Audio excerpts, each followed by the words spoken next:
మన పరిగి నియోజకవర్గానికి 300 కోట్ల రూపాయల రుణమాఫీ ఆగస్టు 15వ తారీఖు రోజు నేను గౌరవ ముఖ్యమంత్రి రేవంత్ రెడ్డి గారు అమెరికా నుంచి విమానంలో హైదరాబాద్ లో దిగి ఉదయం నేరుగా నేను పరిగికి రావడం జరిగింది. 15 ఆగస్టు రోజు చెప్పినాను 300 కోట్ల రూపాయల రుణమాఫీ జరిగిందని.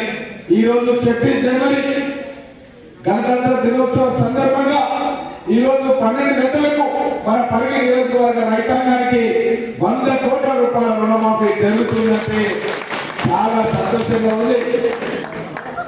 రైతు భరోసా కింద 100 కోట్ల రూపాయలు మనకు రైతు భరోసా కింద ఈ రోజు 12 గంటలైతే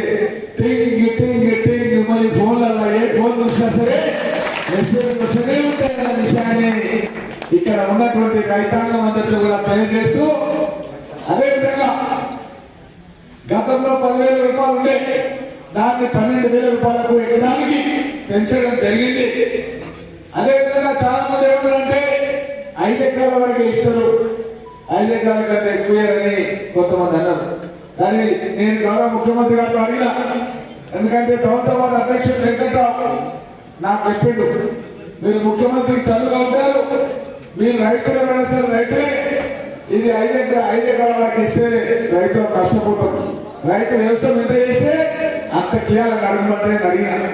ముఖ్యమంత్రి గారి కార్యాలయంలో ఇక్కడ మోచేస్తుంటుంది, రైతాంగం అంతా కూడా కోరుతున్నారు మనం ఎంత వ్యవసాయం చేస్తే అంత మందికి ఇవ్వాలని కోరుకుంటున్నారు. అంటే ఆ రోజే నాకు 2-3 నెలల కిందనే గౌరవ ముఖ్యమంత్రి రేవంత్ రెడ్డి గారు చెప్పారు, పంట చేసే ప్రతి ఎకరానికి మనం 12,000 రూపాయలు ఇస్తామని కూడా గతంలో చెప్తే నేను మన పరిశ్రమతో మన అందరితో కూడా రైతాంగం అందరితో కూడా నేను ఈ విషయాన్ని చెప్పడం జరిగిందన్న విషయాన్ని కూడా మీకు అందరికీ తెలియజేస్తూ, అదేవిధంగా భూమి లేని నిరుపేదలు చాలా మంది ఉంటారు, వ్యవసాయదారుల దగ్గర కూలి చేసి నాలు చేసి బతుకుతుంటారు. మరి రైతులకేమో డబ్బులు వస్తున్నాయి, మరి మేము ఎట్లా బతకాలని చాలా మంది పేద వాళ్ళు ఆలోచిస్తుంటారు.